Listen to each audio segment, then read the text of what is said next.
Hello everyone, welcome back. Tonight I figured I was going to do a little database stuff with WPF because I discovered there was a bunch of bad tutorials out there and I was sick of not having a better reply. So that's where we're going tonight. But first, a couple quick things. One, I am speaking at my local .NET user group. The company I work for sponsors them on MS Build. So this is going to be a lot of stuff around project files, being able to actually leverage MS Build to do some pretty cool stuff. Today in my job, I ran into a situation where I was compiling a solution file and I wanted to turn off an individual project from the compilation. Not exactly a trivial thing to do, but you can do it with MS Build. So if things like that intrigue you and figuring out how to, say, organize and do some fun scaffolding stuff is awesome, come check it out. This is coming up on Tuesday, April 12th, 2022. If you are watching the recording of this and you have missed April 12th, 2022, there is the YouTube channel from the company I work for, Untitled. And more importantly, we are 7 subscribers short of hitting that all perfect 100 and being able to claim some fancy channel IDs. So if 7 people want to subscribe, that'd be cool.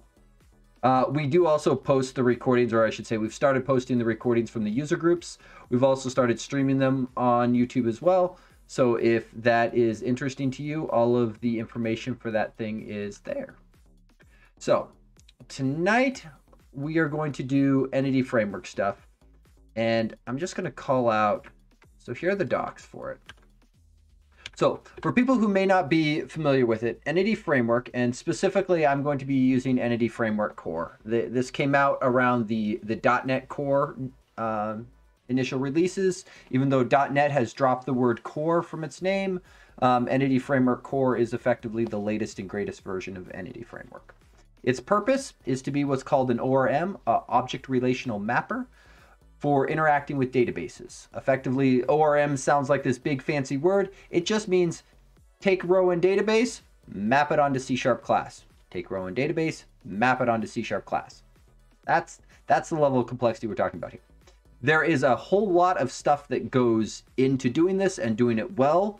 And I got really excited. I was like, sweet, there's a WPF.NET Core tutorial. I like WPF. I like Entity Framework. And I started reading through this and went, oh, no. So this works. I'll point that out. This works. This is not a great way of doing it. I was disappointed when I saw this. Very disappointed. So we are going to do a little bit better. And I'll probably throw some Datagrid stuff in there too, just for fun. So for people who watch my channel a bunch, you've probably heard me mention that I think the Datagrid is the most complicated, complex control in all of WPF, and approach it with caution. And unless you're confident you need it, back away slowly. It is often billed as this great thing that is easy to use, but if you are unfamiliar with doing styles and data templates, it can be really, really intimidating. So, yeah. So let's go down this path. So first and foremost, I did a video a while back, dependency injection with generic host and WPF, which is great.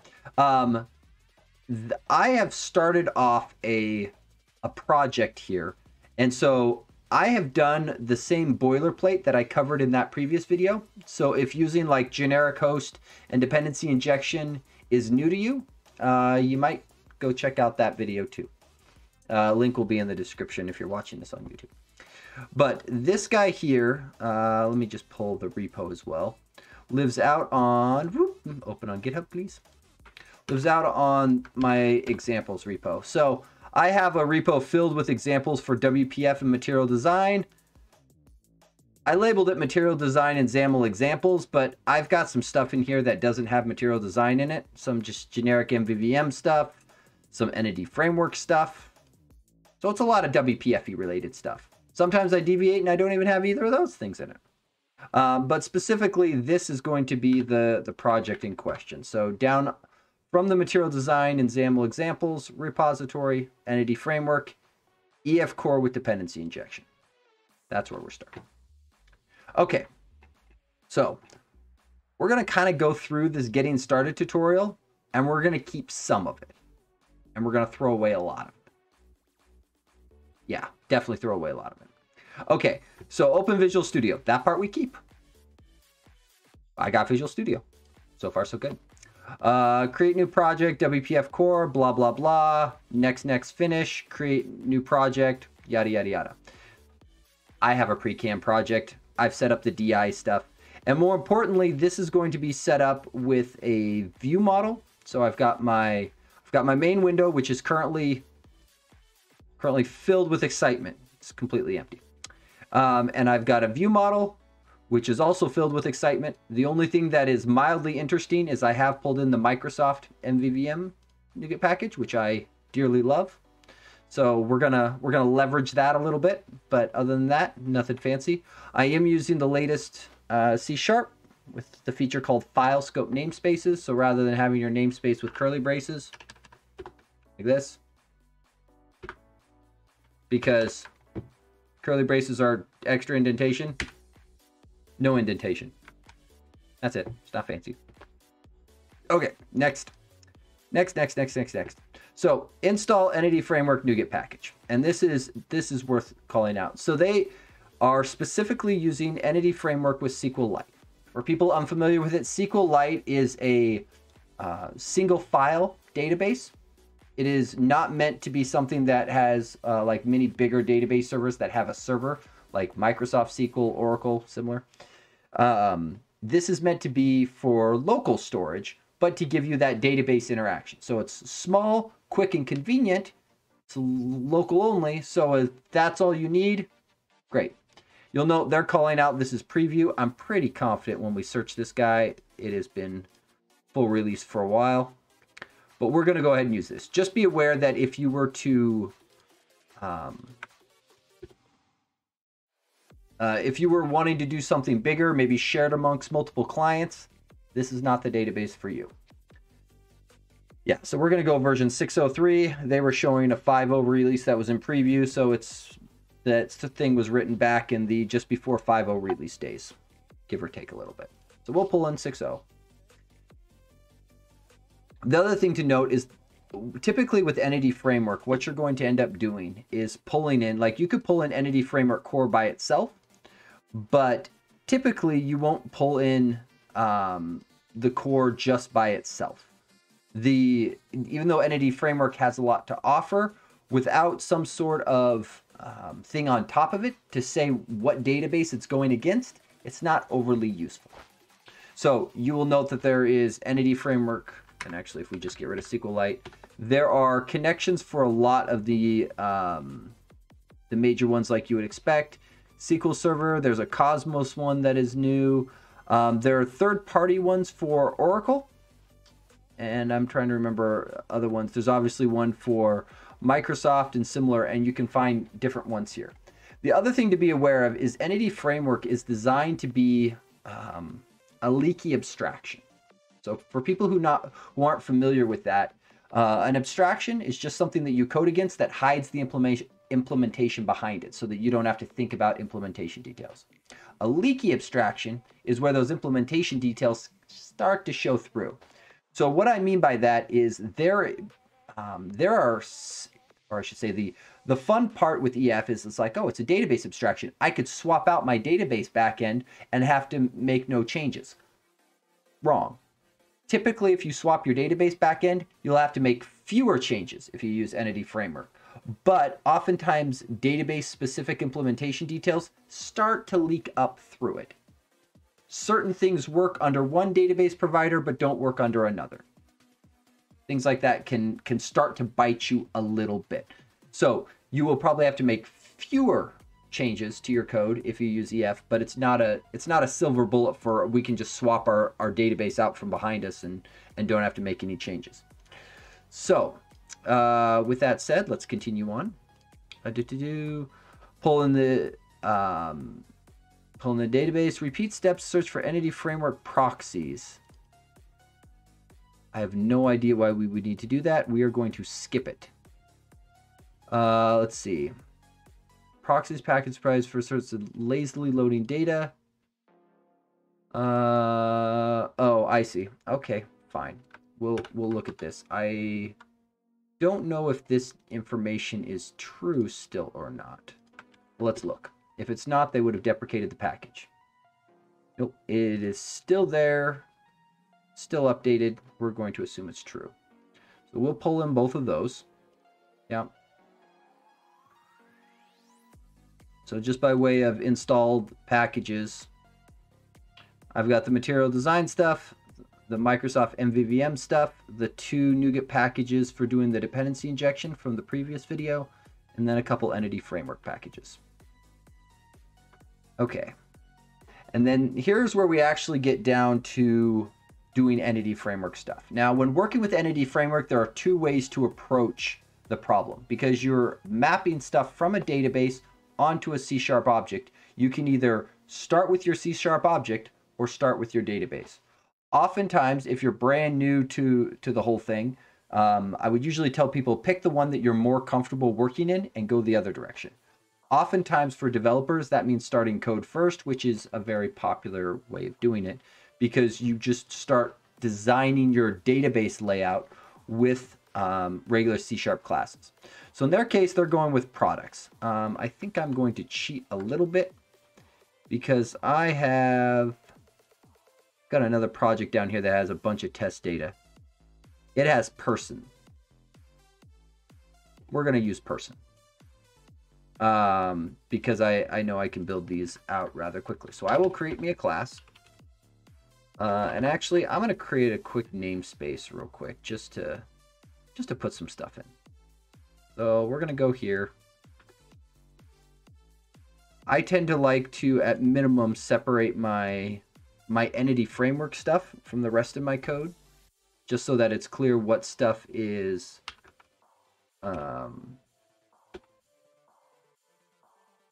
database related and what stuff isn't.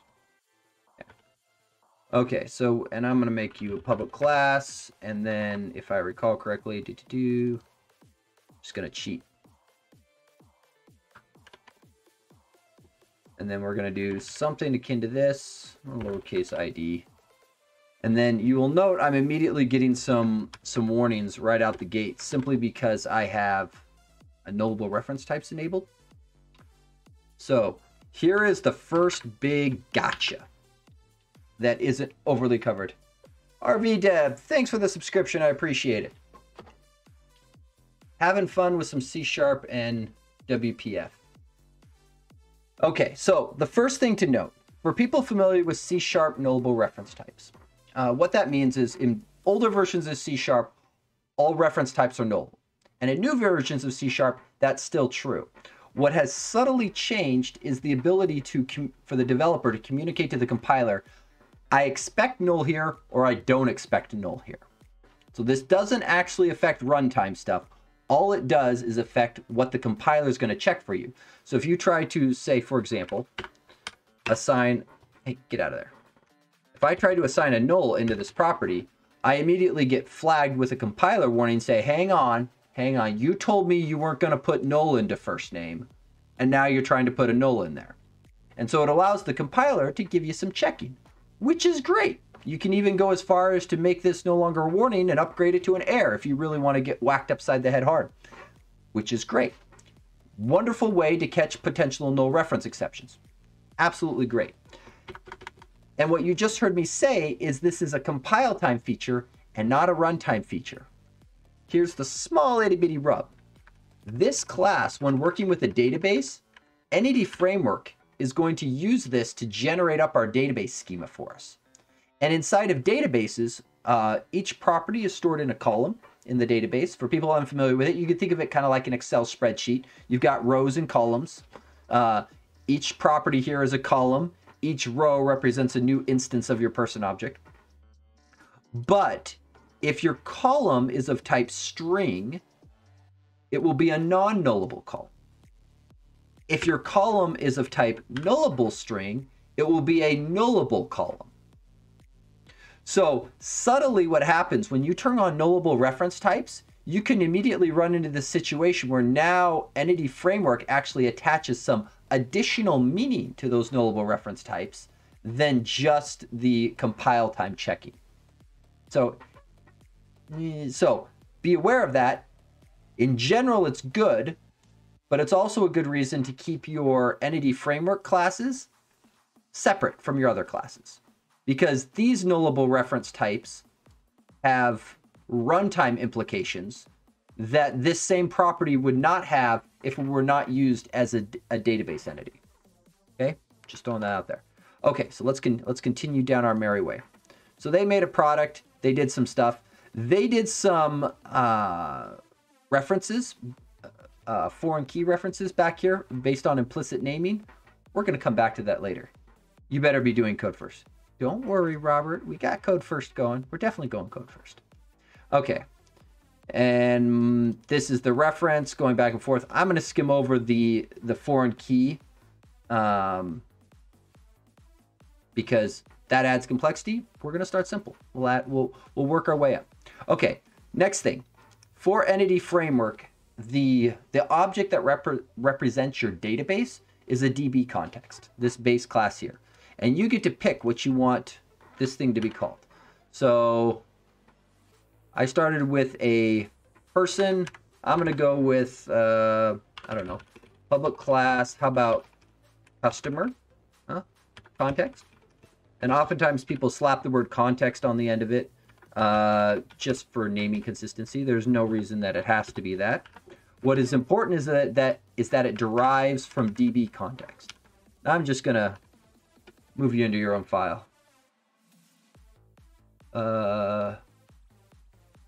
Robert, thank you. No, that is a complete... whoop.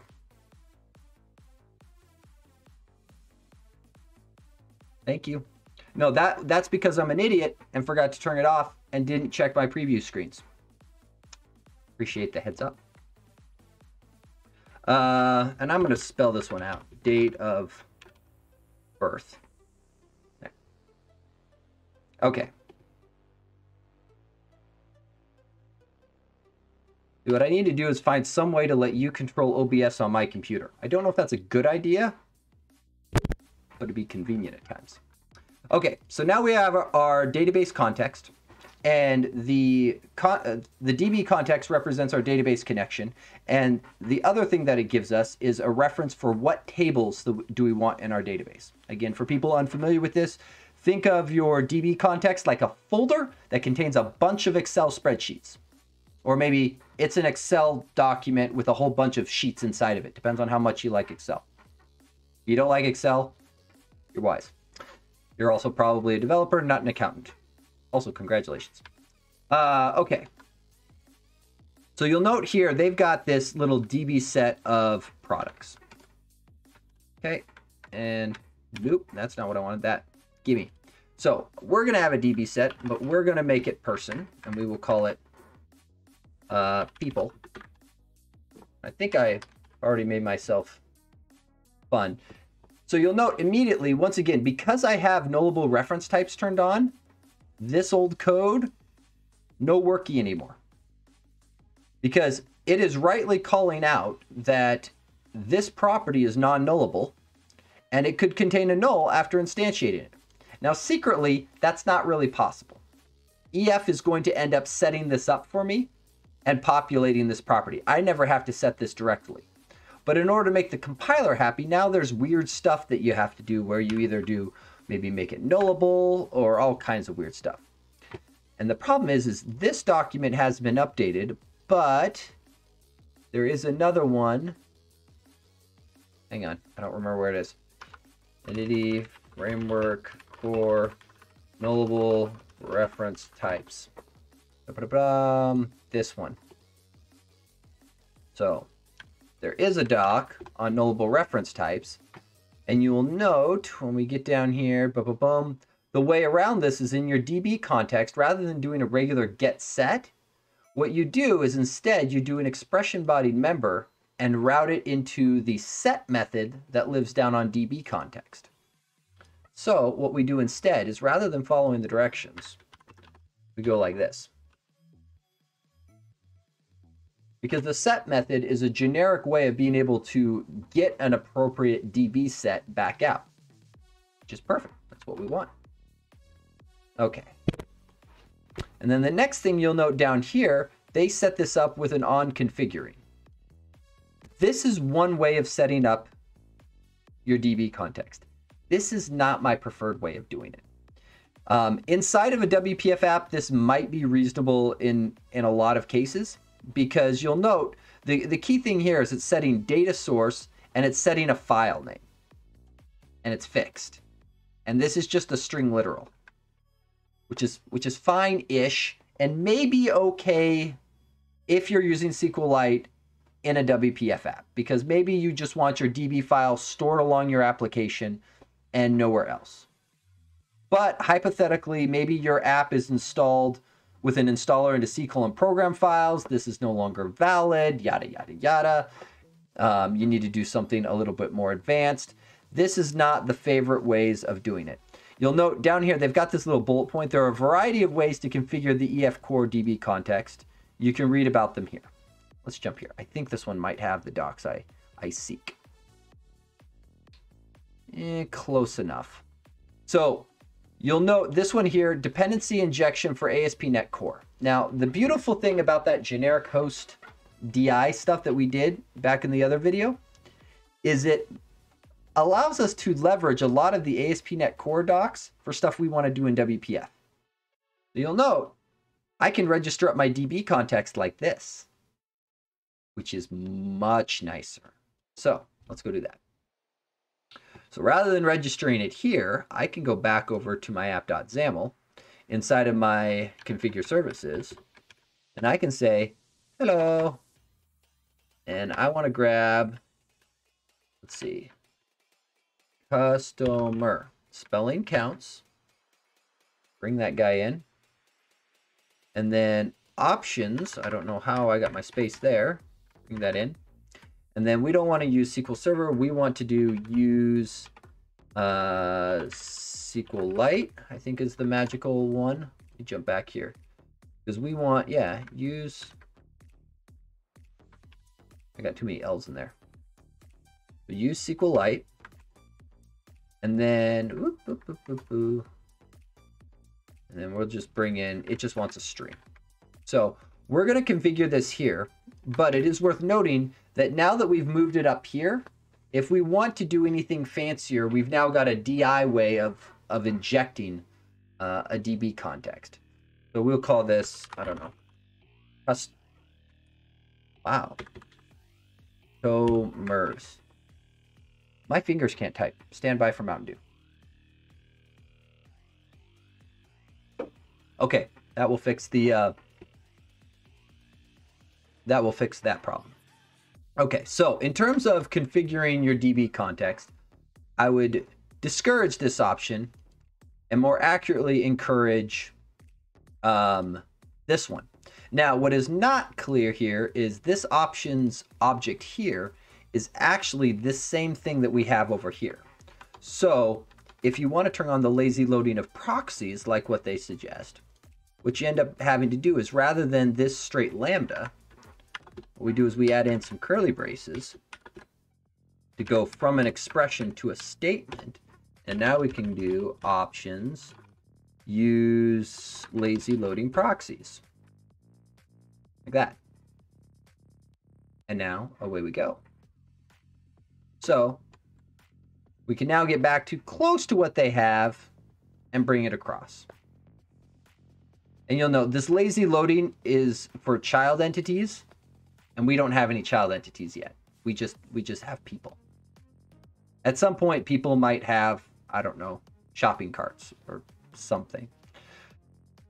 Okay, blah, blah, blah. Lazily loading. We're skipping that because we don't care. Okay. Next set of problems I have with this. I've got too many problems. Where did they put... Did they just kind of skim over their view model? They seem to have just skimmed over their view model. Category view source. Where do they assign? Okay. Okay. Yeah.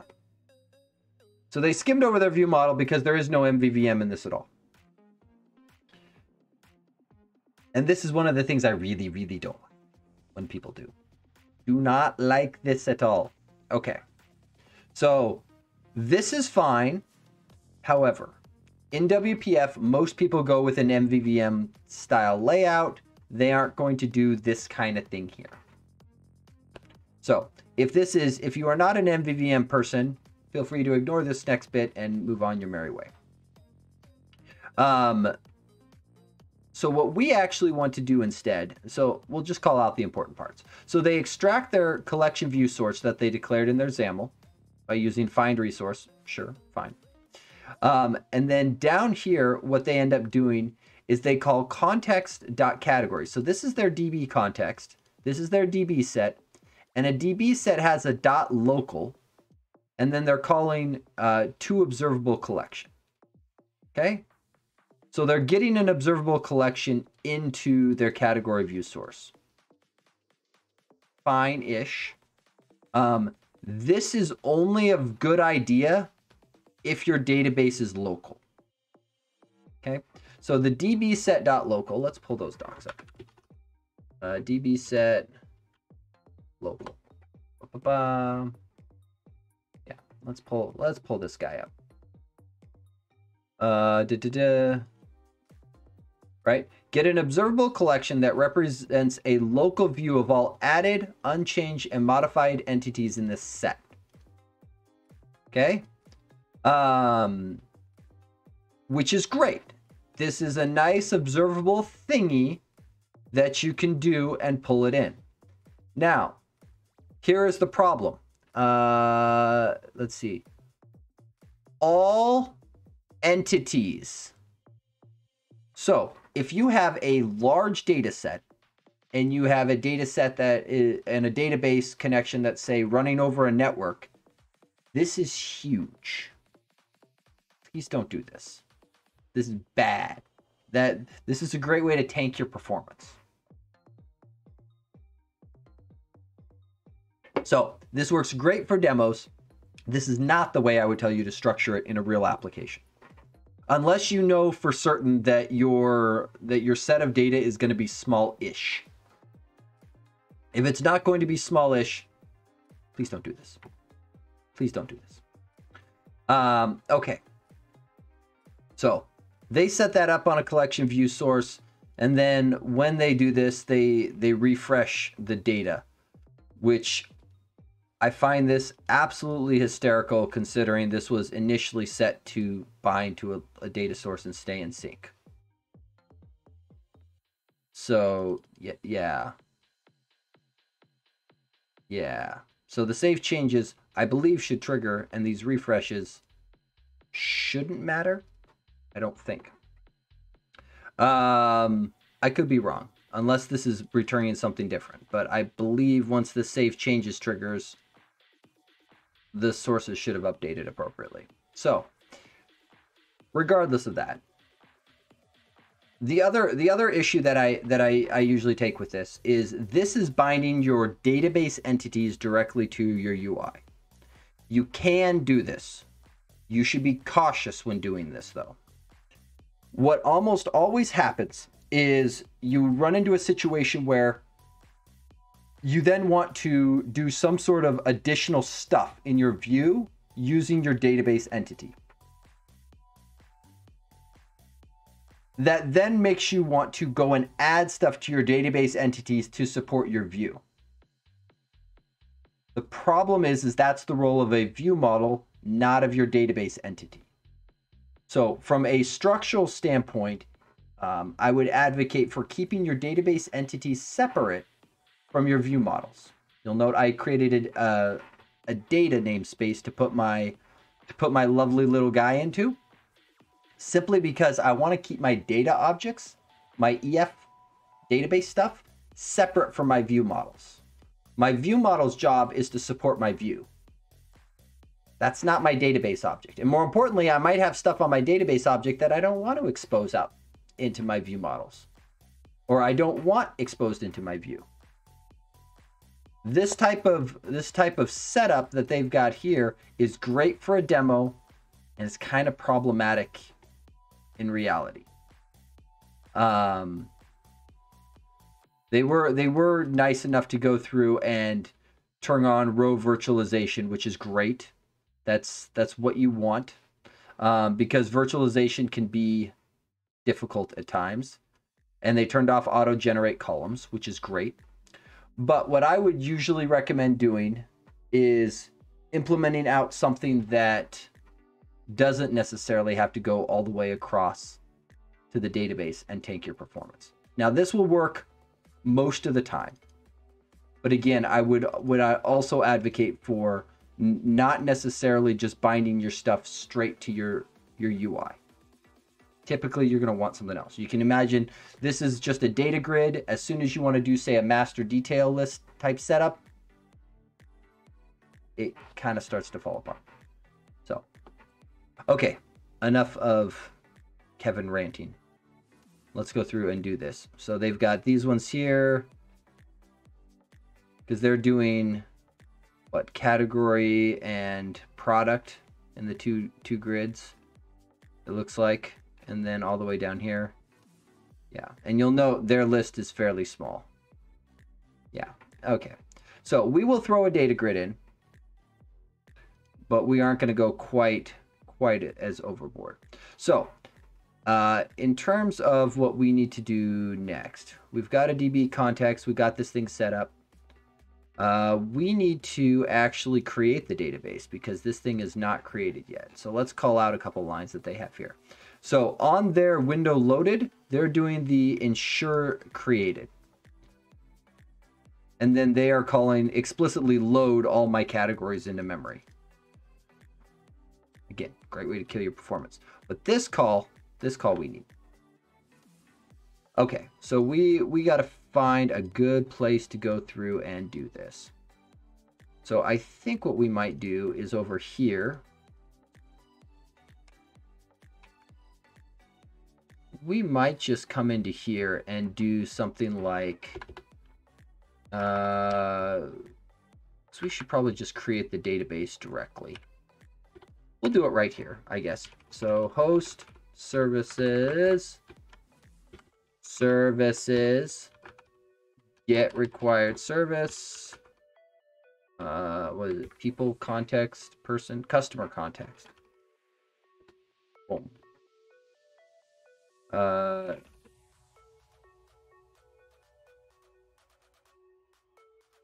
And then I'm going to do DB context. Wow. Okay. IntelliCode, that is cool.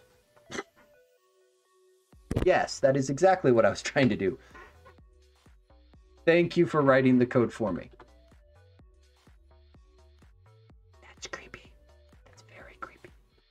And I'm actually trying to decide if I want to dispose this guy or not. So you'll note on the add DB context, there is a default context lifetime of scoped. And for or I should say for ASP.NET Core, that makes a lot of sense. It means you're going to get a separate DB context per request. For WPF and other thick clients, you usually want to keep your DB context around a little bit longer, because it is often something that you will want to persist. And I'm thinking what we're going to do is we're going to leave it as scoped. I think that is probably still correct. But host, let's see, services, create scope. We're going to do this using var scope. So we're going to create a scope to get this in. And then we're going to go scope dot get required service. Right? Or what is it? Scope dot service provider get required service. And actually, I don't think I want to use the new using statement stuff. I think I want to be a little more explicit, because I would like this thing to be disposed of before I get down to my run. Because the run call here ultimately doesn't complete, which is what leaves our app running. And if I just use the regular using, or I should say, what is the name of that? Using statements, I think. It won't dispose of this scope or DB context until this closing brace, which is after the app.run, and the app.run is going to block, basically. So we're going to do this to make sure that they're disposed here. So we'll get an instance of it, ensure the database is created, which will make sure that the schema is populated in there. Theoretically, what we could do is we could, to do pre-pop, actually, rather than talking about it, let's just do it. Let's populate database. So private static void populate database. Boom. And actually, we're going to go with async task. Can I await in here? I probably can't, can I? Oh, no, I am an async. Ah, sweet. Why am I async void? Is there another await in here that I missed? That's the only one. Huh. Oh, I do not want to do that. Because I recall that when you go to the async main methods, you end up with, it drops the STA thread bit. I remember my own previous stream. Okay. So populate database, and we're going to do customer context, and we'll just pass it in. Context. Sorry. DB context. Okay, so let's see about adding items into our database. So the first thing we're going to do is if context dot customers. What did I call that thing? Can't remember. People. Actually, you know what? We called it customer context. Let's actually name it customers, I think. Customers. Boom. So if customers dot any. But you'll note it really wants to be async. You know what? Fine. Async task. We will make this thing an async method, and then we'll just block on it. Because we know where the threads are going to be. Okay. Any async. Boom. Okay, so this guy here.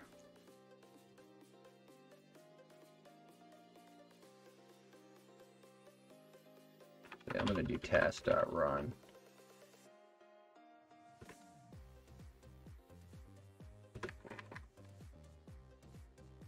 Just because I'm a little paranoid, I'm going to do that.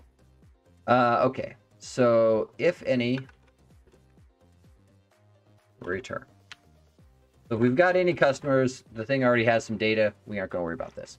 Let's add a quick reference to my utility project that is something about data. Assume it's that one. Nope, utilities test data. Test data. That one. Too many projects in this solution. Too many projects. Let's go get rid of the other one. Don't need utilities. Just want test data. Great. And then test data has a lovely little thing where it gens up people. The data dot generate people. Perfect. So we are going to just use that and go to town on it.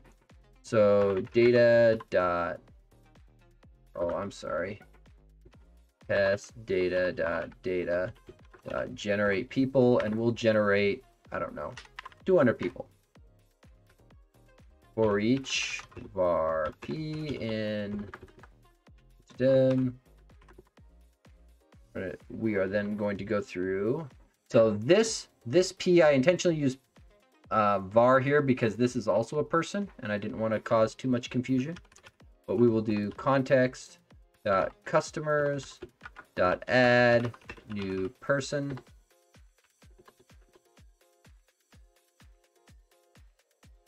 We're being too helpful. Okay, so first name gets, yes, that was correct. Would you like to write the next line? Sure. You want to keep going, IntelliCode? Really? That's as far as you're going to get? Okay. Date of birth gets p dot date of birth. Okay, and you'll note I very intentionally did not set ID. So with Entity Framework, as long as your properties are named according to convention, it will use that as the primary key on your database. So you can think of primary keys on database as usually like the lookup ID that you might use to go and grab it, which is great. So by not setting that, we are allowing the database to do an auto incrementing primary key for us, which is typically what we want. Okay, so we will add all of this. The last thing we need to do down here is context save changes. So worth noting, there is a save changes and a save changes async. I'm just going to pick on this one because I would prefer this to be synchronous anyway. Completely lost my train of thought. Database, no ID set, therefore PK increments. Yeah, I don't recall where I was going with that. Save changes. These objects, when they are created, they are not actually persisted to the database yet. So these are in a transient state. They are not there. So to actually persist them, we have to call save changes. Otherwise, this DB context will get disposed of, and those entities that were sitting in a transient state, they just go never to be heard from again. Okay, so then let's go back over to our view model. Because at the end of the day, part of what we wanted to do with all of this is actually get the data back out. So I can now do my customer context. I should have picked a word that I could spell. Because so far, I can't spell to save my life.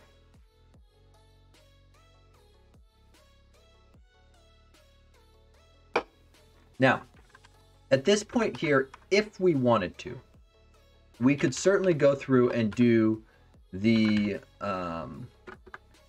context, customers, local to observable collection. We could totally do this here. This is a thing that could happen. I don't think it's actually what we want to do, though. Well, let's start with it because it gets something on the screen that we can look at quick and easy. So let's actually build out a data grid, because data grids are fun. And I'm going to go stupid mode. By default, data grids have auto generate columns set to true. I'm going to leave that on. In general, I absolutely abhor that because very rarely is it what you want.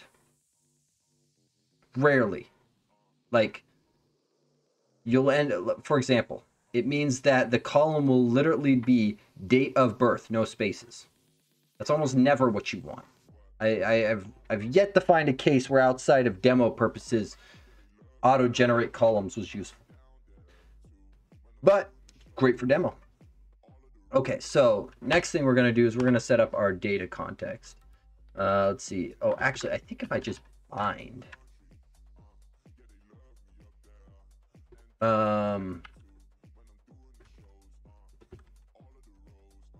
think if I do this, yeah, so it'll even though I don't have a customer's property, it'll automatically suggest, as soon as it sees a binding, it'll automatically suggest doing a data context, and it'll pick up main window view model, because by convention, I'm in main window, and that's the logical choice. So, huzzah. Okay, so we can come back over here, and with a data grid, one of the things, so we could start by just taking this observable collection. We'll try this. Let's see, where's main window view model? So if we go How about customers? Well, I cannot spell today. Create read-only property customers. Sure, that sounds great. Thanks. This should work. Does this work? I think this works. There are no migrations, but I think it can create without migrations. That sentence will make sense later. We're gonna try it. I think this just works. Let's see. Add DB context is called with configuration, but the context type only declares a parameter of this constructor. Oh, I need to create a constructor. Look at that. See, it even tells me exactly what to do. Thank you. So because we are not doing the configuration way like what it showed, we actually need a simple constructor really quick. It needs to take an options, and that options needs to get passed into the base class. So just because that's what that option builder over here is going to build up, these options need to get put somewhere, passed into the base class so that the base DB context can do the needful to get it set up and connected. Thinking. Do you build me a database? Oh, it built me a database. Or I should say, built me a screen, which is close-ish, but doesn't contain any data. So let's just restart real quick and figure out what happened, because I would have expected that to do something. Let's check. Customers, any? Oh, it found customers.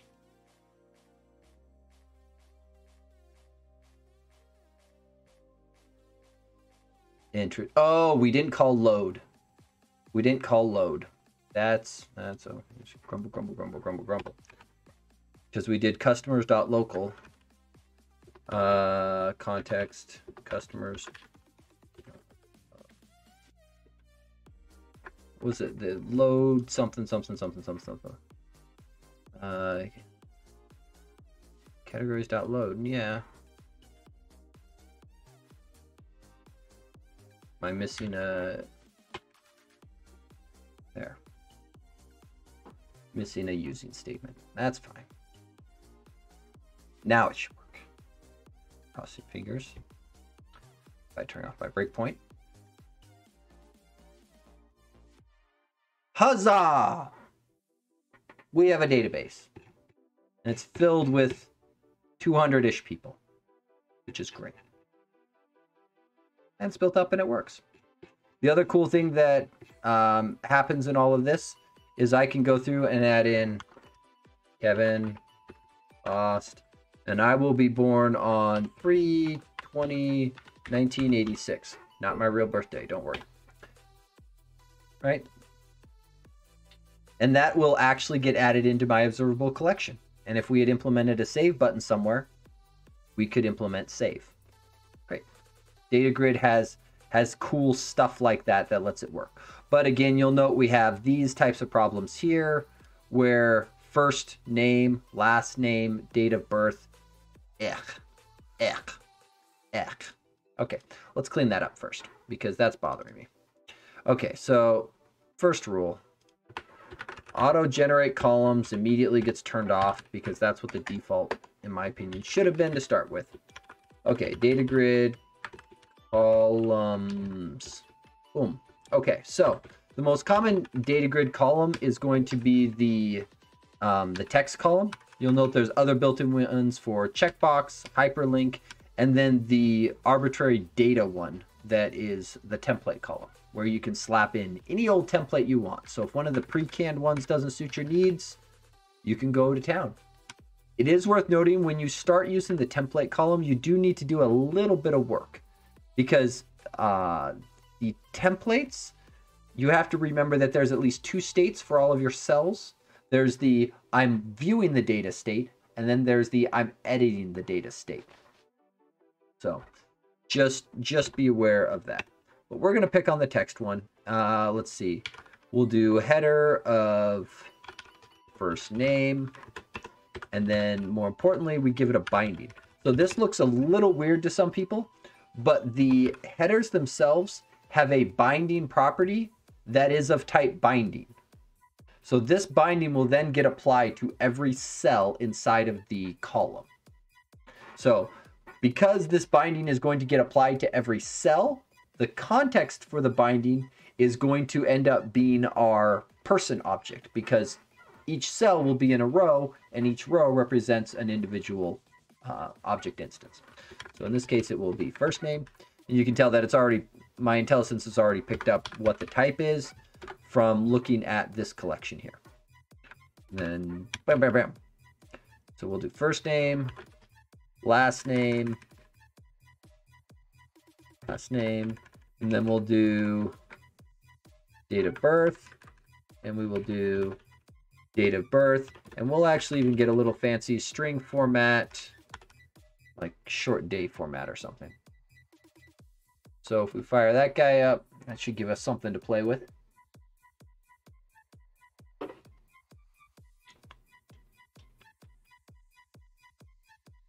There, a little bit nicer. You'll note we can sort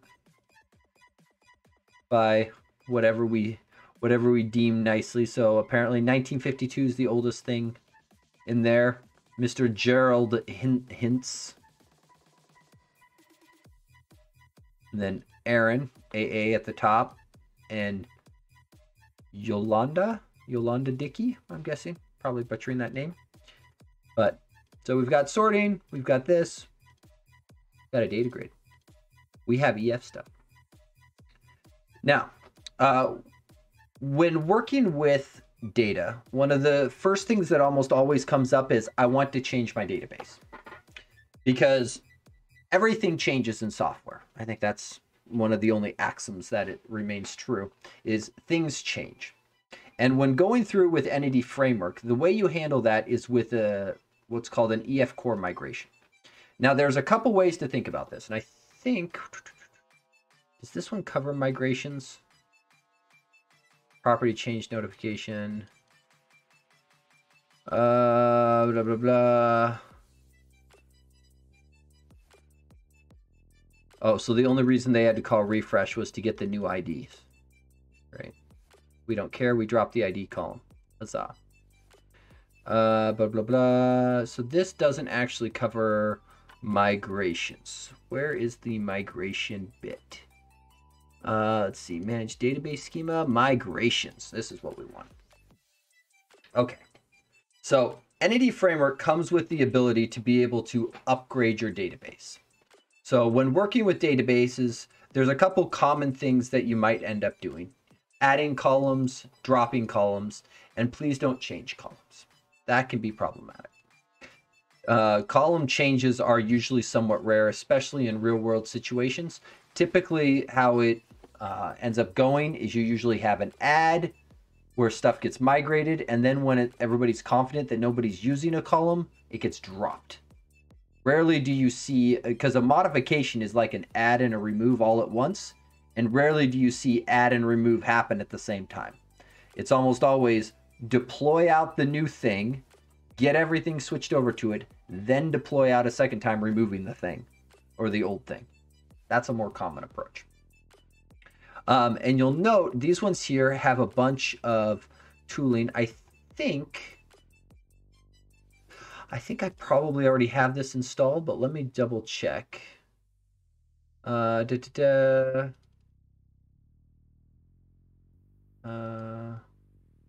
you can do the command line tools are an extension to the cross-platform CLI tools, blah, blah, blah. I think I just want to just install it as a .NET Global tool if I haven't already. So let me... So they talk about doing this inside of the package manager. I kind of like doing it right outside of this. But let me get myself into the right directory here real quick. Okay. Something like that. Okay, so .NET tool install EF, I think is what it is.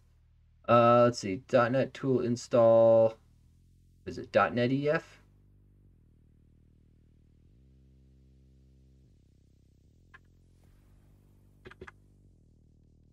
I did get that right. .NET tool install package ID. .NET EF.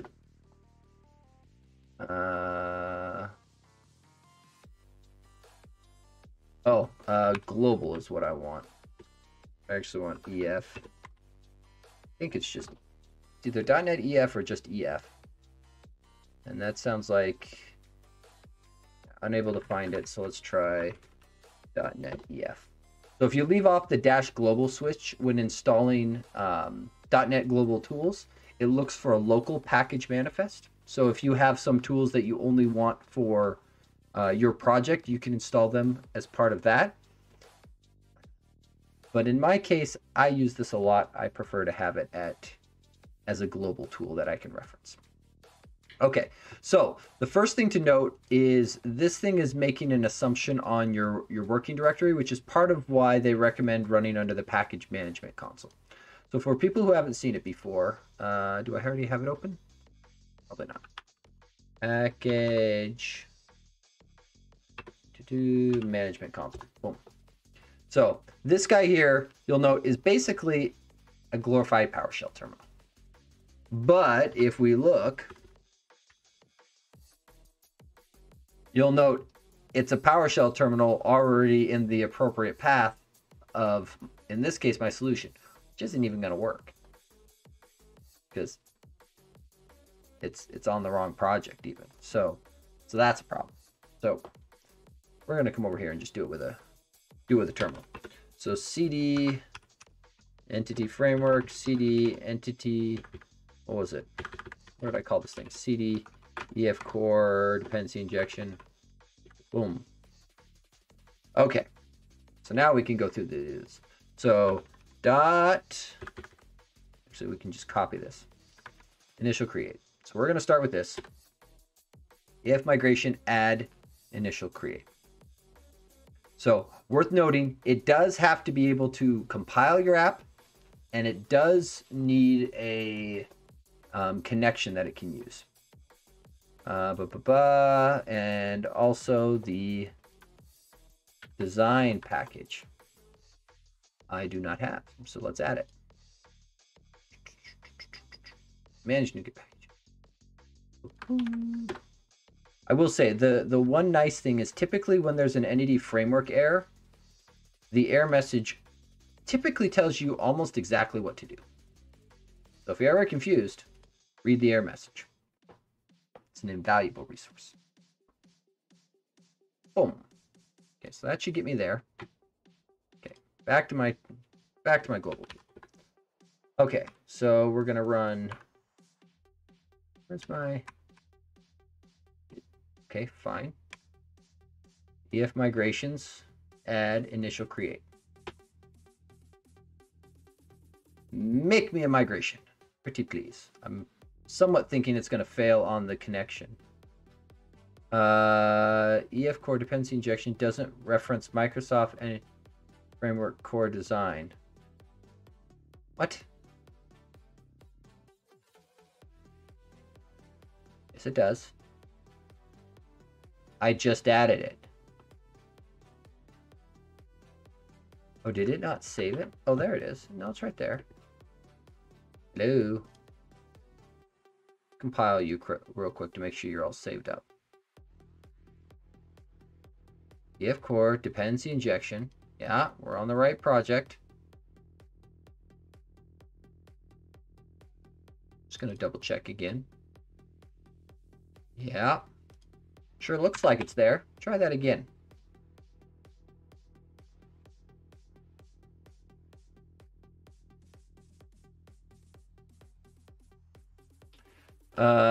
Okay.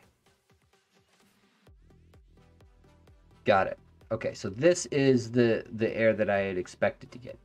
So it's figured out that we are setting up our context with dependency injection, which is good. But it also says, hey, in order for me to generate code for you, I have to be able to create your database context. And right now, I got no idea how to do that. If we open the link, whoop, so once again, we read the stuff.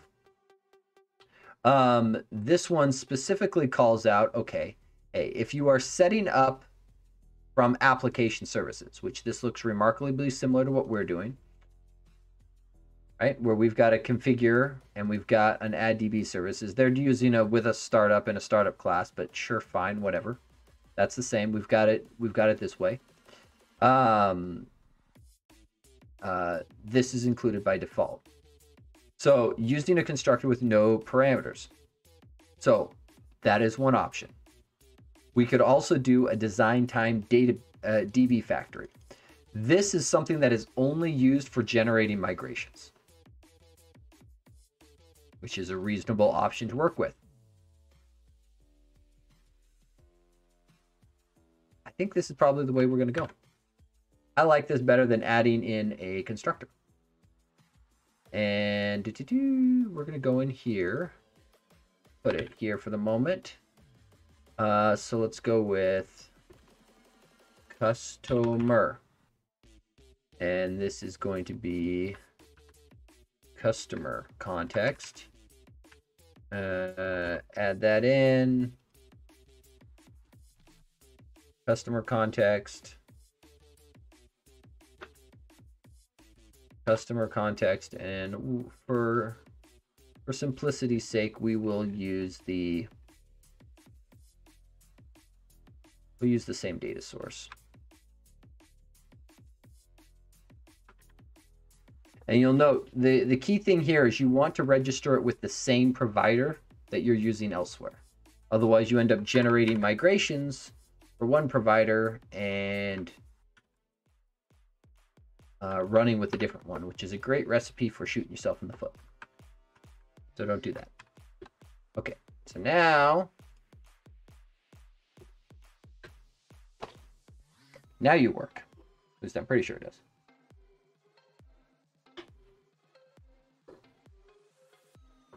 Boom. Continuing without the application service provider.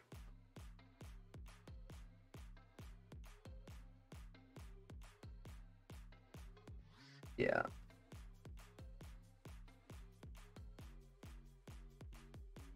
I'm not really concerned about that at the moment. Okay, so what did it end up giving us? So there's a couple things that it did. One, it generated this snapshot, which shows the current state of the database. And then it also generated an initial create script.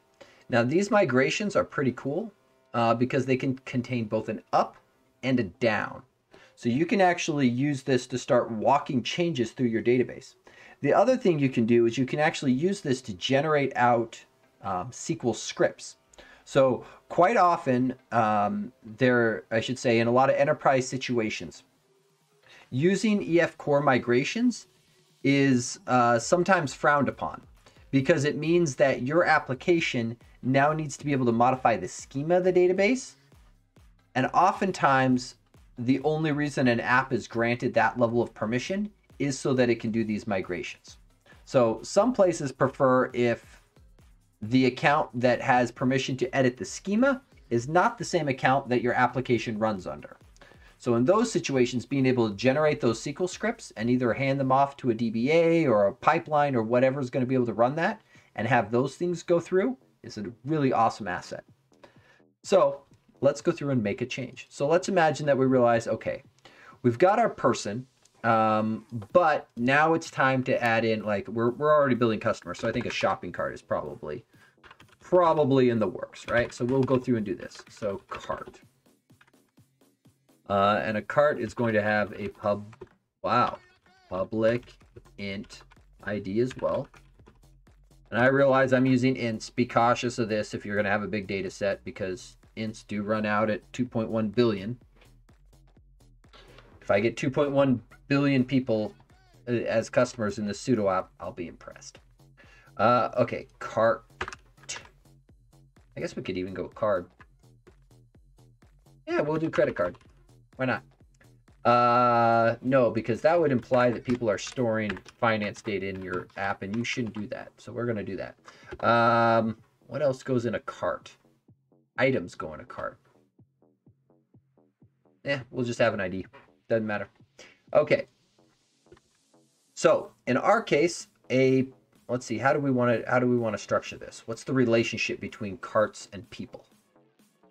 A person has 0 or 1 carts, I think.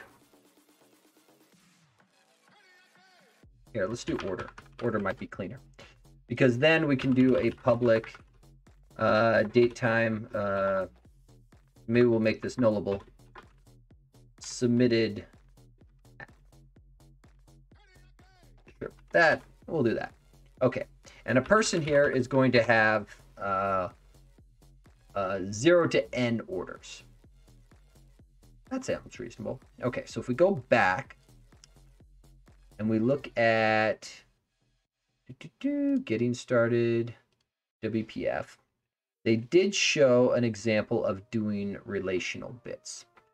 And you can also see this in creating a model relationships. This might be a better way to look at it. So there's multiple ways to go through and do this relationship. This is one of the easiest. Right? So blog contains multiple posts. So in our case, a person contains multiple orders. Right? Boom. And I'm trying to remember the nullable way of handling the list. Working with nullable reference types. I thought that was in here somewhere. Shipping address. I can't remember. I think you just declare the list as nullable, if I remember right. But we're going to go with. Boom. Okay, and then the reverse, because if you start with a... go back here. If you start from a post and you want to go back to a blob, you usually have these two properties. So the docs go into a little bit more details in this. But the important thing here to note is this ID. So it's, in our case, it's not going to be blog ID. It's going to be person ID and person.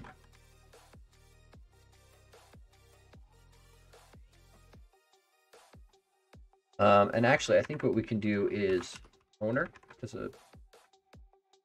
we'll mix it up. Because the important part here is not the data type, but the name of this property and the name of this property. So if this ID exists, this property will get populated. So we aren't requiring an order to have a person. Well, maybe we should. But a person may have 1 or more orders. Great. Okay, but now what we've done is we've added a new entity, and we should add it to our DB context. So we will do public DB set order orders set person. Boom. Orders plural, and this should be order because I am not dumb. Okay. But right now, our database migration only has our initial creation script. But we've just made a bunch of changes to our schema. We've added a new table. We've added at least 1 new column to our person table. So we come back over here and we go, okay, time to create a new script. And this last bit here is just a friendly name so you can reference it. So we'll call it add orders. Because in this migration, we are adding orders. Seems like a very reasonable thing to do. Okay, we got a migration. Let's go take a look. We can see it here. It's worth noting, these are just straight C# classes too. There's you can do, rather than migrations add, you can do migration remove. If you make a mistake and want to redo something, that's a thing. So there's a lot of usefulness here. Okay, so if we look at add orders on the up, meaning the upgrade, you can see that it's going to create a new table. Its name is going to be orders. It's going to have a couple columns. There's a date time column, an integer column. You can see the nullability on each of these for where they're at. So submitted at is nullable. Owner ID is not nullable, which means it'll be 0 if unspecified. And you'll note here, it's already built out some foreign key constraints for us, which is pretty cool. So just by adding those properties and having those names line up, it's now figured out the relationship between our orders and our customer objects. And then it's even going to go as far as to figure out, okay, on a delete, what should I do? Now, it is always a good idea to review these migrations to make sure that they are as you expect, because sometimes they aren't. Here's the cool part. You can change them. If there's something that's a little off or something that needs to be added, you can do that. Unless you run a command saying to remove this or do something different with it, this is fixed. It was generated at a point in time, and you can tweak this. Now, I would not recommend tweaking it if the migration's already been applied to your database. That's a recipe for disaster. But right after generation, if you're looking at it and realize, oh, this is a little off, one, you should probably change your model if reasonable. But if there's something that the tooling can't detect that you know needs to be added there, you're good.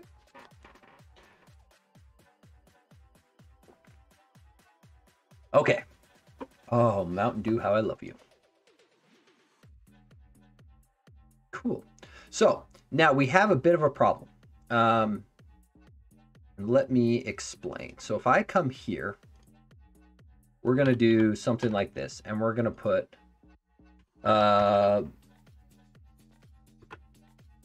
order count and orders. Now, we'll drop the string format. So we're going to just keep track of how many orders there are. And I'm going to go into my app setup, and I'm going to just do a on each person. I'm going to pull this out here into a little variable real quick.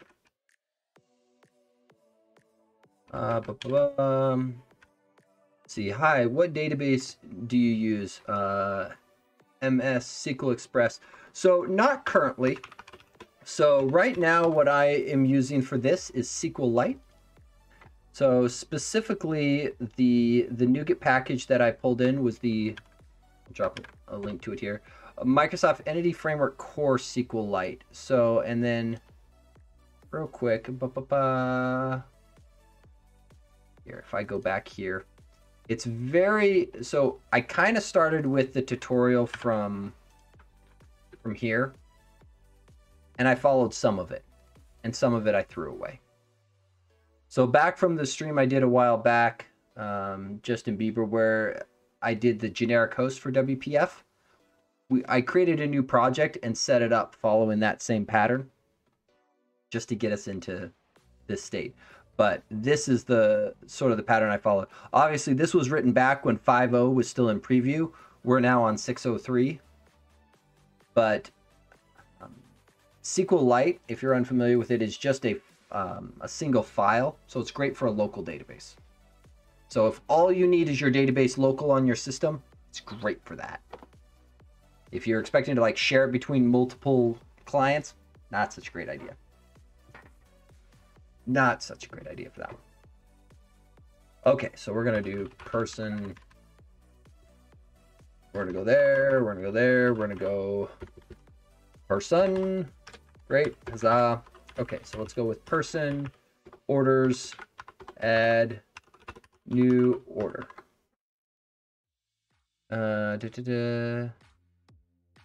Or I guess actually in this case, orders is nullable. So we'll do new list order,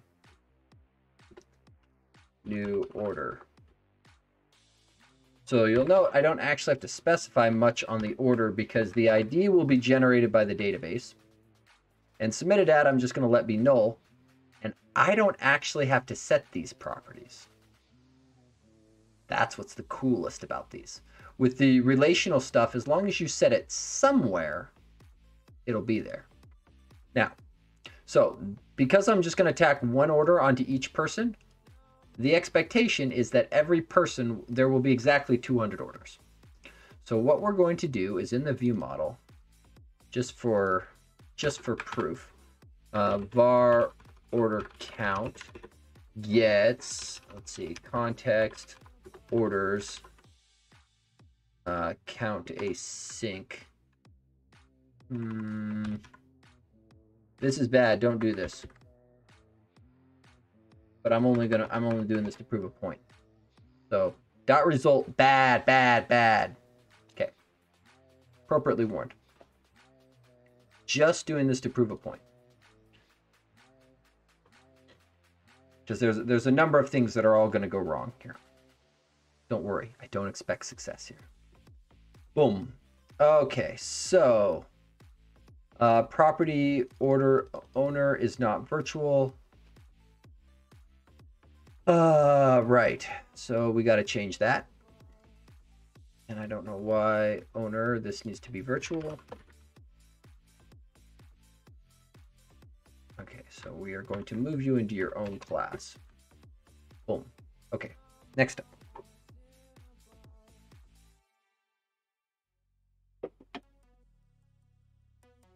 Let's see. Person orders is not virtual. Okay. Fine. Get it. You're unhappy. Try again. You should still also fail. Well, I'm kind of counting on you failing. Okay. There's the first failure that we're going for. So 1. We got down to this problem where it's no such table orders. So even though we've created a migration, these migrations haven't done a darn thing for us. So migrations don't just magically get picked up and run. So in order to actually do this, you don't usually want to use ensure created. So ensure created is good if you never use migrations.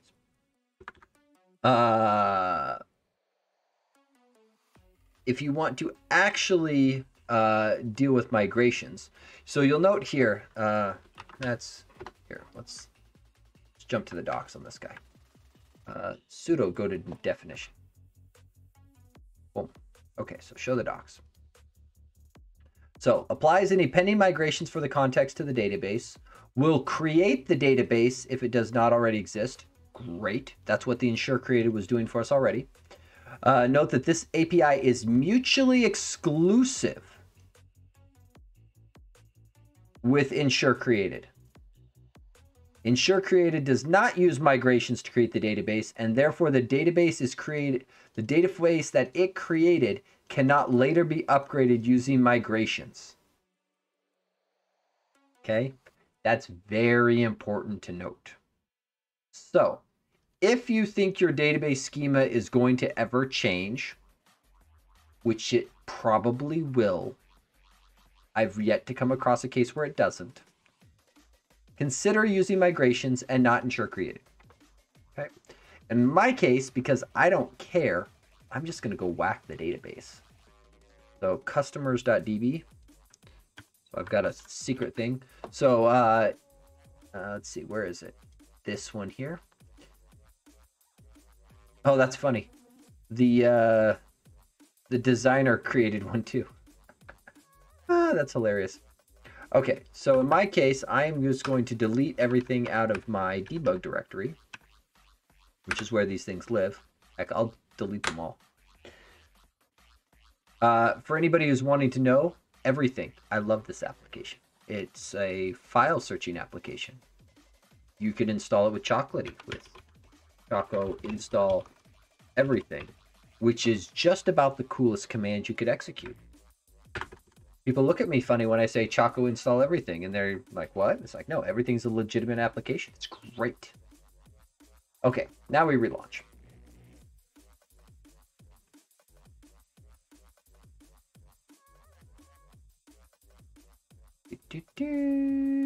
Okay, so now we have an order count. There are 200 orders.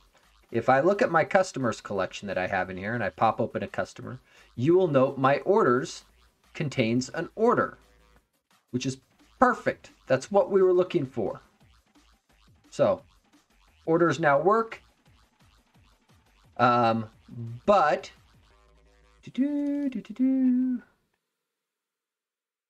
oh yeah, we did do migrate, which is perfect. So rather than ensure created, we'll do migrate instead, and away we go. And this works. Like I said, some people prefer to not let apps run migrations, so just simply so that there's that separation of concerns, because having database permissions in a lot of cases that allows you to edit schema is a higher elevation of permissions than what an app normally has, which is usually something like just read write, sometimes just read. So don't be surprised if in like enterprise applications, people push back on the idea of letting you use migrations. Doesn't mean you shouldn't still generate them. It just means you should use them to generate SQL scripts.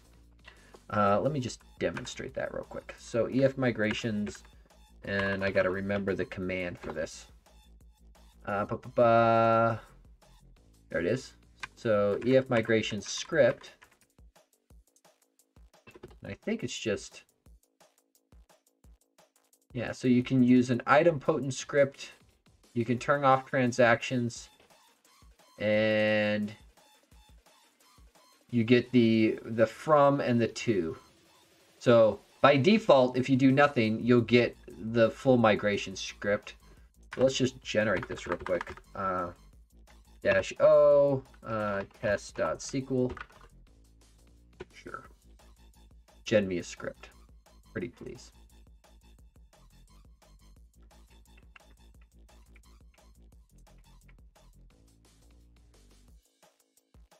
And we can take a look.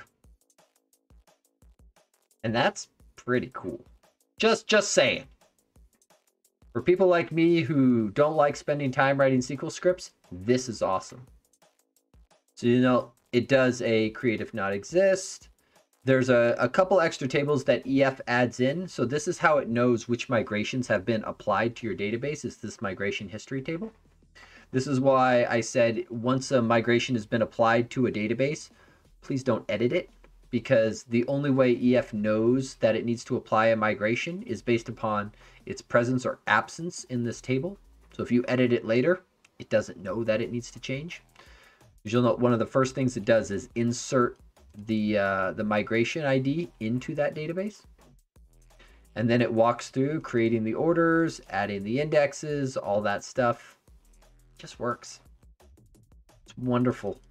Absolutely wonderful. So if you run into a situation where you need to gen scripts, there's that. Okay, so let's do, if I fire this up, I think it now works, at least in terms of showing one order count on all the customers. Yeah, I should probably get rid of that order count worthless bit. Yeah, so we should now, yeah, so this is now going to be problematic. One-way or two-way bindings, yada, yada, yada. So, okay, so what's going on here? This is worth explaining because Datagrid is painful. Okay, so Datagrid by default wants to be read-write. It wants to give you the freedom, and actually let me dive in and show it to you.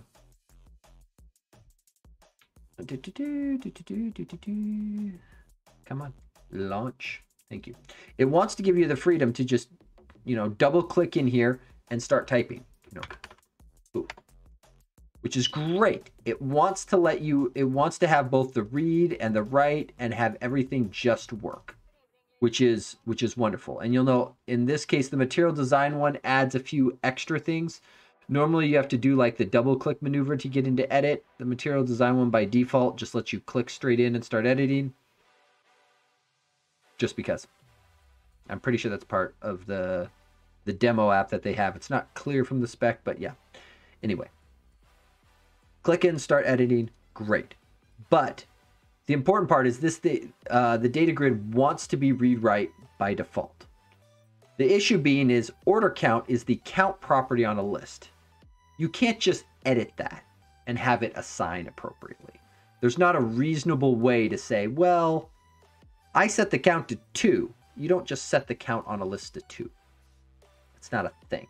So we can try to go through the way that it's suggested with mode one way, right? We can do this.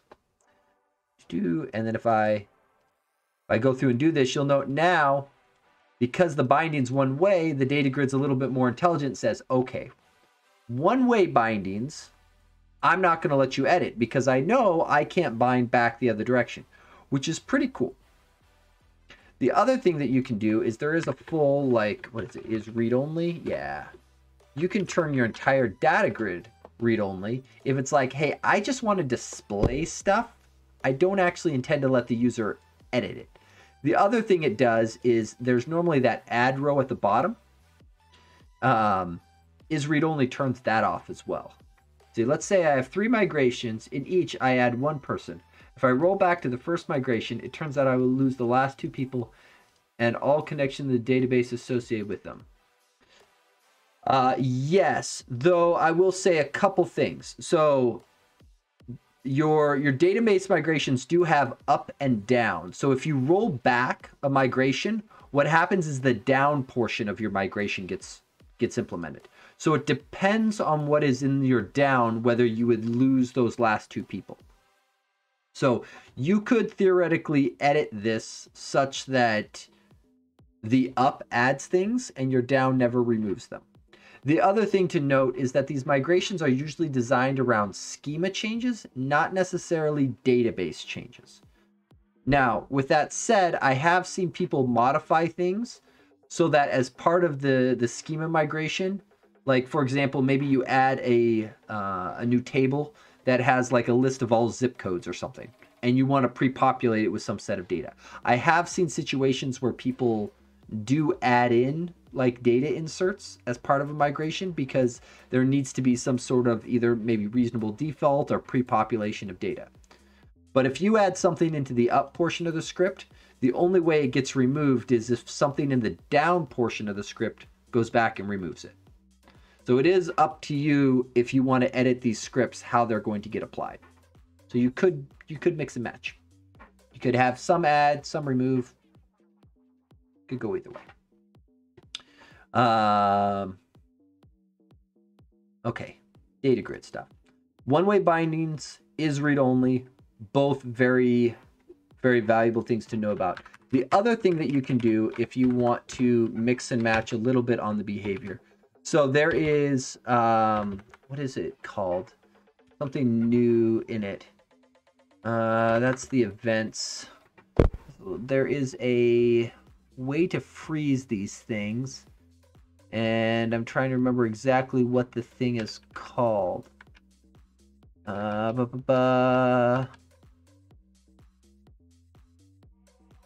brush. Can. There we are. This is the a la carte version of the data grid.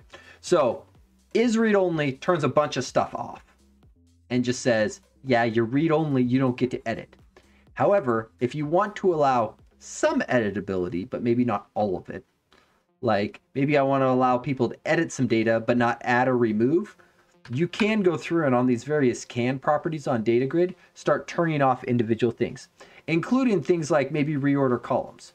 Because by default, I can take last name and can go, yeah, I want that at the end. Which is great. But sometimes people don't want columns reorderable. You can turn it off if you want. So, for example, can reorder columns, false. And now, magically, I can no longer drag that column header around. The other thing that can sometimes happen is perhaps not allowing somebody to want to be able to, say, resize a row. So this is often one that I will set to false, because you'll note that's resize rows, because that means I can come in here and where is it? There is a, oh, maybe I can't do it on the material design one. There may not even be a handle for it. Let's turn that off real quick. This may not be enough to turn off the full material design look. There it is. There we go. So the material design one doesn't even have a switch for it. But normally you can let people resize rows. Rarely is that advantageous. The only time I've ever seen this be a useful feature is when the text was allowed to grow so big that it wrapped onto multiple lines, and for whatever reason people wanted to see it like that. My opinion, again, opinion, if your data is so large that you need to resize your rows in order to be able to display it properly, you might be using the wrong control.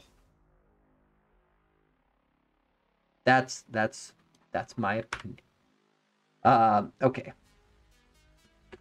The other one that I wanted to call out in here was the data template column.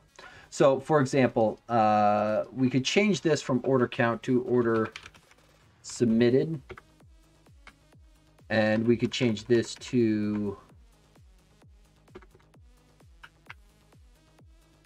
submitted at. We could do something like this. You know, none of these things have submitted at, so we're gonna go back and change that up a little bit. When we create an order, let's actually give it a submitted at date.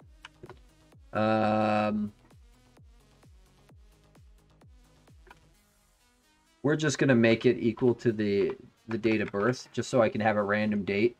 But obviously that is nonsensical. People usually aren't submitting orders on, you know, the day they're born. Usually. I don't doubt. Maybe some newborn gets a hold of somebody's phone or something. And that did not do what I expected. Why not? No binding failures. Orders sub-0 submitted at. Why did you end up not... Hang on, now I'm confused. I want to look. I kind of expected that to work.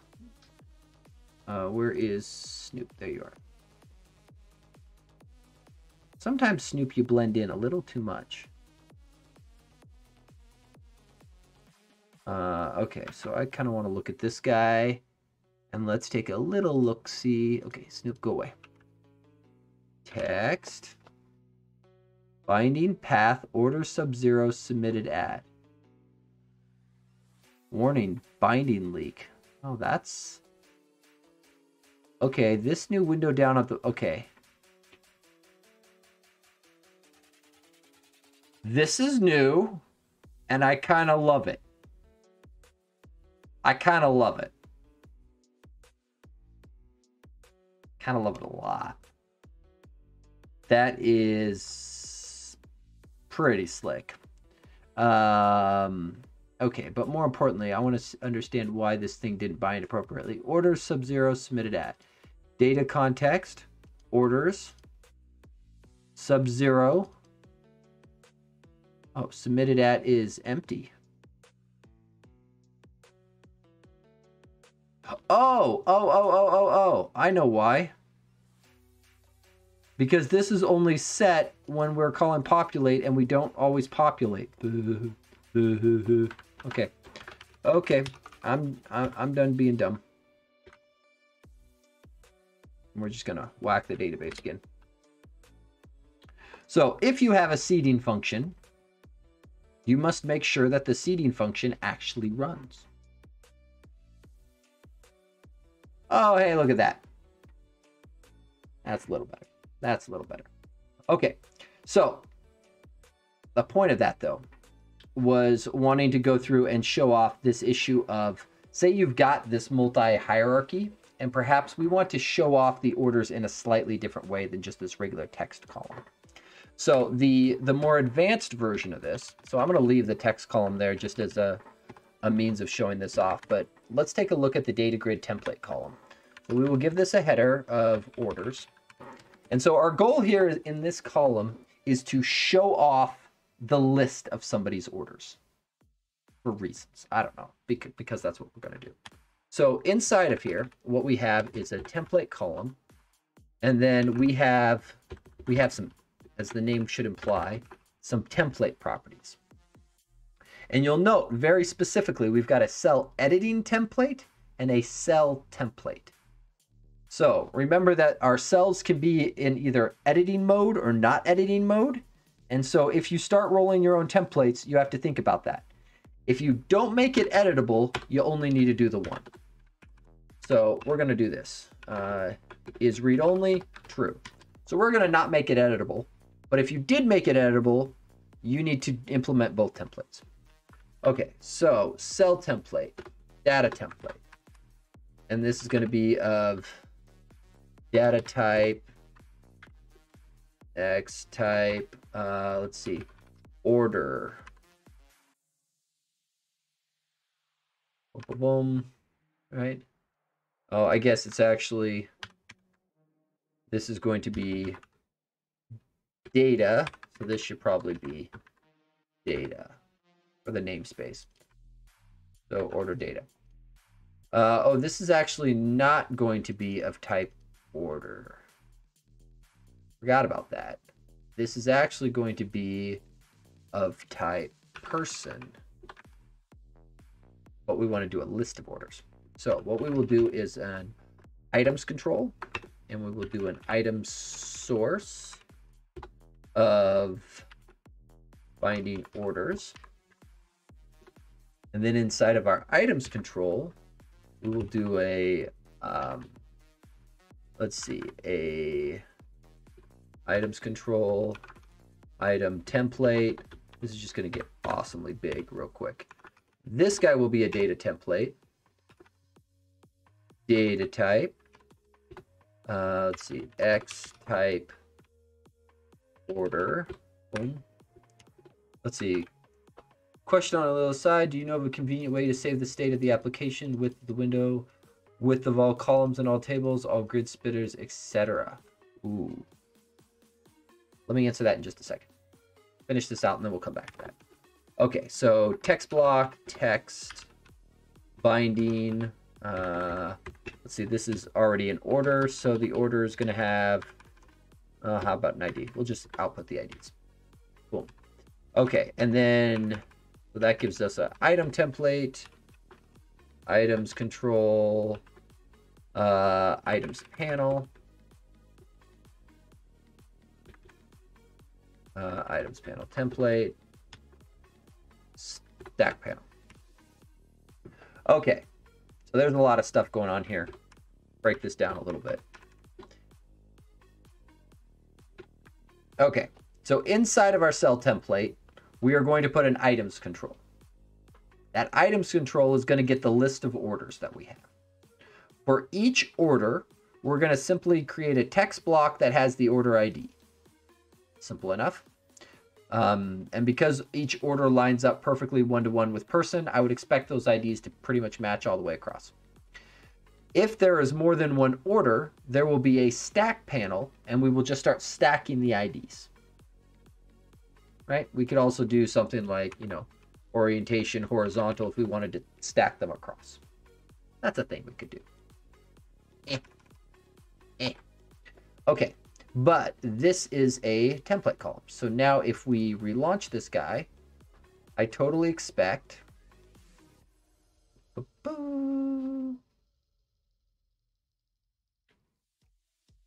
to the IDs of the orders. Now, just to prove a point really quick, what we'll do is we'll add a second order, new order. And we'll just leave this one empty, just so that the IDs don't go singular and we can see them all the way across. We could also do something funky where we maybe bring in the submitted at. Oh, once again, if you don't reinitialize your database, did I get it in time? Did I get it in time? Yes. Worked. Love it. Love it. Love it. Love it. So now you can see I've got each of them listed. So data template columns. Okay, so back to the question. Convenient way to save the state of the application, width of the window, width of all columns in tables, all grid splitters, etc. So yes and no, with a little more on the no side, specifically for convenient. So this is a little bit of a double-edged sword because I've seen various ways of going about solving this problem. So for example, the Telerik library, a lot of their controls come with built-in ways of serializing out their state, which can be very powerful for exactly what you're trying to do. The disadvantage of once you start saving out that kind of state, it can sometimes be a little problematic for updates of your application. So it works great for single versions, but there's usually some sort of, or I should say, I've run into problems in the past where, maybe I save the state of a bunch of columns, but then my columns change in the next version, which can be a bit problematic at times. But the question is all, how do you handle it? And sometimes the simple answer is, well, on an upgrade, we just blow away that save and the problem goes away. It's like, sure, great, that works. That is an option. Is it a good option? Depends on the app. In terms of saving all of the stuff out, there's no easy answers for it. One option that is available on your project properties, there are the built-in settings that you can use you can either, or I should say, you can have them stored per user, which can be useful, but it does mean for every single one of those values, you're going through and creating a new setting for it, and you're responsible for doing the load and the save. So it's not a great way of going about doing it. Trying to think if there's been more convenient ways that I've done it. I mean, the last project I can think of we did it on, there was a finite number of things we were saving. Like I could count them on my fingers, type finite. So it was a small number. And we went closer to this route where we just pulled them off, persisted them, and reloaded them at appropriate points. Trying to think if there's anything simpler I could point you towards. I don't think there is. I'm not a huge... So, and I think you'll find solutions either land similar to that, where you have to go through and explicitly mark all of the properties that you care about. It does feel like there should be an easier way to do this. Kind of curious if anybody's ever written a library or something to do that kind of thing. Though the other way I've seen people do this is they grab their visual state and more or less serialize that out and then reload it. The problem that's closer to the Telerik solution. And the only thing I don't like about that is you have to then think about dealing with the upgrade case where things have changed. And how are you going to handle that? And that's where I get a little weirded out on dealing with it, is I don't like just the straight serialize of the entire application. Because of that upgrade, because that upgrade case can be problematic. If you aren't worried about the upgrade case, just serializing out the state of your view and deserializing it might not be that bad. But the moment you start caring about updates or the UI changing, that gets really problematic really fast. The other thing I will say on serialization is I generally don't like tightly coupled things. So what I mean by that. So for example, Newtonsoft JSON. So JSON, popular serialization format. There is a... Where did they have it? They have a nice option for serializing objects. Where is the option?